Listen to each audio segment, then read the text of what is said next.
क्या आप जानते हैं आज के समय में शैतान का मेन टारगेट कौन है? आज के समय में शैतान का मेन टारगेट दुनिया के लोग नहीं है जो यीशु मसीह पे विश्वास नहीं करते, उनकी बात नहीं कर रहा है शैतान। आज शैतान बात कर रहा है कलीसिया के अंदर के लोगों की। आज शैतान के बीच में जब कोई मीटिंग होती होगी तो कलीसिया के लोगों के भीतर कैसे गड़बड़ी फैलाई जाए उस पर वो लोग चर्चा करते होंगे, उस पर विचार करते होंगे, और उसमें कई हद तक आज शैतान कामयाब होते जा रहा है। मैं ऐसा क्यों कह रहा हूँ? अगर आप गौर करेंगे तो आपको पता चलेगा कि शैतान कलीसिया के भीतर काम कर रहा है। जो लोग यीशु मसीह पे विश्वास नहीं करते वो ऑलरेडी शैतान के कब्जे में है। शैतान को उनके लिए ज़्यादा कुछ करने की ज़रूरत नहीं है, लेकिन सबसे दिक्कत जो है शैतान के लिए वो कलीसिया के लोग हैं, क्योंकि वो उद्धार पा जाते हैं और उसके बाद वो पवित्र जीवन जीने की कोशिश करते हैं। ऐसे में शैतान तिगड़म लगाता है, कोई ना कोई जुगाड़ लगाता है और चाहता है कि कलीसिया के अंदर गड़बड़ी फैलाई जाए। और अब देखने में ऐसा आ रहा है कि कलीसिया के अंदर गड़बड़ियाँ फैल रही हैं। हर तरह से शैतान कलीसिया के अंदर अपने जो है पंजे को मजबूत कर रहा है, लोगों के जीवन में काम कर रहा है। आप अगर देखोगे तो कलीसिया में कितनी गड़बड़ियाँ हैं। आज कलीसिया में मेल नहीं है, पास्टर विश्वासियों के संग मेल नहीं कर पा रहा है, विश्वासी पास्टर के संग मेल नहीं कर पा रहे हैं। कलीसिया के अंदर व्यभिचार हो रहा है, लड़का लड़की में एक दूसरे के साथ व्यभिचार के संबंध में पड़ रहे हैं। बहुत सारी चीज़ें हो रही, खासकर आज के समय में कलीसिया की यूथ जो कहने के लिए तो हम मसीह के लोग कह सकते हैं, लेकिन आज की दुनिया में देखो संसारिक बातों में भी मन लगा रहे हैं। जाकर फिल्म देखने के लिए थिएटर में जाकर बैठ रहे हैं, बॉयफ्रेंड गर्लफ्रेंड बना रहे हैं, और वही सुबह आकर चर्च में संडे के दिन आराधना के लिए खड़े हो जाते हैं, पुलपिट पर जाकर आराधना लीड कर रहे हैं। आज बहुत सारे ऐसे नौजवान हैं जो आराधना को लीड करते हैं, लेकिन जब वो चर्च ख़त्म होने के बाद संडे के बाद वो अपने बाकी ज़िंदगी में जो काम करते हैं वो बिल्कुल बिब्लिकल नहीं है। बहुत सारे ऐसे लोग हैं जो पब में जाकर गाना बजाते हैं, है ना, रेस्टोरेंट में जाकर जहाँ दारू पिलाई जाती है, नशा किया जाता है, वहाँ जाकर वो गाना बजा रहे हैं, गिटार बजा रहे हैं, और वही आकर सुबह संडे के चर्च में आराधना लीड करने के लिए खड़े हो जा रहे हैं और दूसरों के लिए एक रोल मॉडल बन रहे हैं। और ये सब क्या हो रहा है? शैतान का काम आसान कर रहे हैं आज कलीसिया के लोग। और ऐसा करने के बाद जो वहाँ के पास्टर हैं वो बिल्कुल भी उससे बेफिक्र हैं एकदम, उन्हें कोई फ़र्क नहीं पड़ता।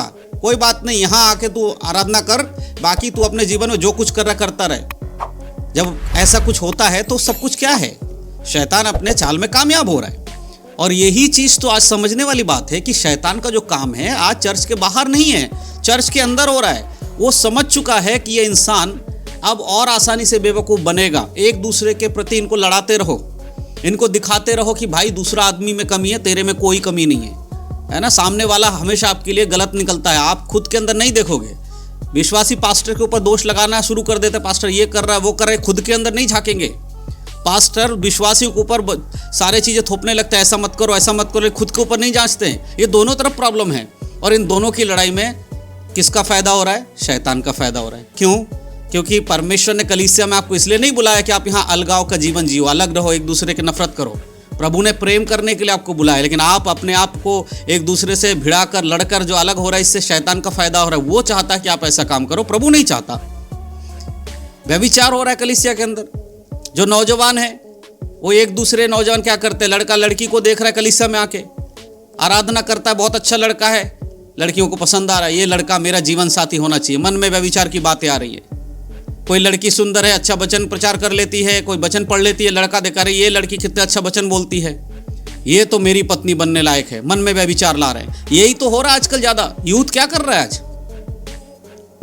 गिने चुने लोग हैं जिनको आप अपने उंगलियों में गिन लोगे जो व्यभिचार में नहीं पड़ रहे, नहीं तो सारे के सारे आज शैतान के उस जो बड़ा हथियार उसके चंगुल में फंस रहे हैं। मैं आपको लेकिन एक बात बताना चाहता हूँ, बाइबल हमें बताती है, यीशु मसीह ने कहा कि पुराने नियम में कहा गया था तुम सुन चुके हो कि व्यभिचार नहीं करना, परंतु यीशु कहता मैं तुमसे कहता हूं यदि कोई किसी पराई स्त्री पर कुदृष्टि भी डाले तो वो उसके प्रति व्यभिचार कर चुका।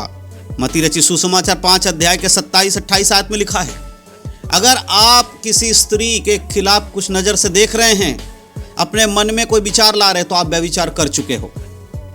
अब आप देखो अपने आप को, जो काम शैतान कलीसिया के अंदर करे, कहीं उसका हिस्सा आप तो नहीं बन रहे हो। आज हमें खुद को जांचने की जरूरत है। यही बातें अगर आपको कोई बताएगा आपको बुरा लगेगा, क्योंकि आपकी कमियों को दिखाना तो दुनिया का सबसे बड़ा गुनाह हो जाता है। जब किसी व्यक्ति के बारे में बताया जाए कि आप गलत चल रहे हो तो उसे लगता है कि ये मेरा विरोधी है, लेकिन ऐसा नहीं है। परमेश्वर भी आपकी कमियों को ही दिखाते हैं ताकि आप उनसे बाहर आ सको, उन कमियों से निकल सको। कलीसिया के अंदर ये सारी बातें आज हो रही हैं।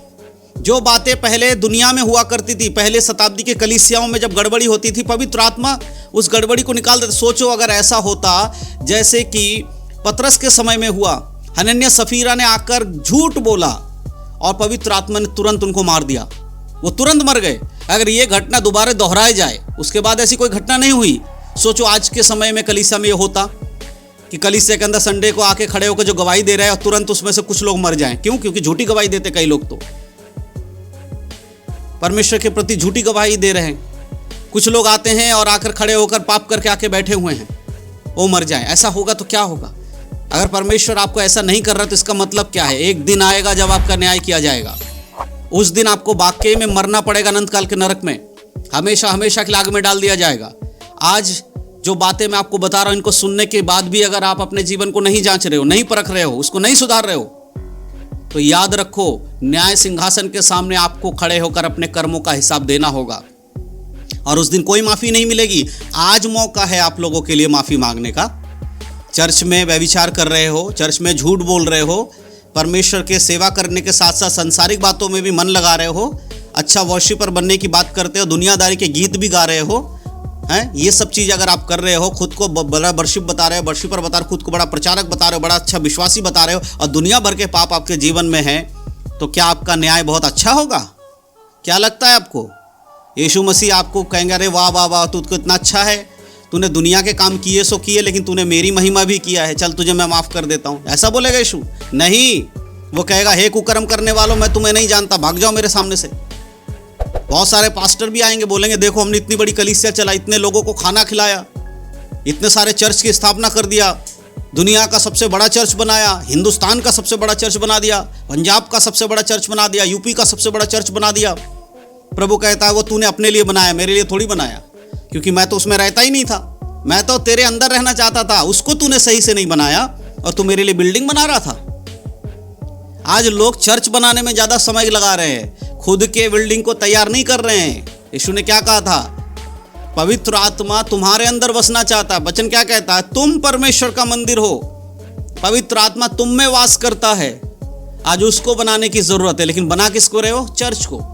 चर्च में सब कुछ अच्छा होना चाहिए, आपके शरीर में कुछ अच्छा हो या ना हो।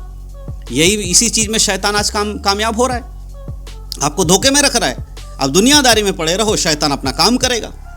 व्यभिचार करो, चर्च में आओ और व्यभिचार करो, दुनिया में व्यभिचार करो, चर्च में आकर एक भोले विश्वासी के समान आके खड़े हो जाओ और कहो प्रभु धन्यवाद तेरा मुझे दिन भर संभालने के लिए, पिछले हफ्ते तूने मेरे को संभाला, मेरे परिवार को संभाला, धन्यवाद, अगले हफ्ते भी संभाल के रखना, उसके लिए मैं तेरे हाथों में समर्पण करता हूँ।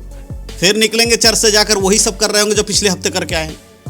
माफ़ी तो मांग ली कि मैंने गलती की थी, लेकिन जाकर फिर दोबारा से वही गलती करेंगे, क्योंकि अगले हफ्ते आकर फिर भी दोबारा से माफ़ी मांगना पड़ेगा, दोबारा माफ़ी मांग लेंगे। क्या दिक्कत है?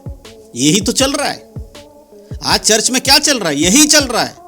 और आप बहुत अच्छे से सोच रहे हो कि आप बड़े अच्छे विश्वासी हो। आज अपने जीवन को बदल लो। अगर आज नहीं बदले तो फिर दोबारा मौका मिलेगा ही नहीं, कोई नहीं जानता। इसलिए अगर अपने जीवन को आज बदलते हो तो प्रभु आपको एक नया जीवन देगा।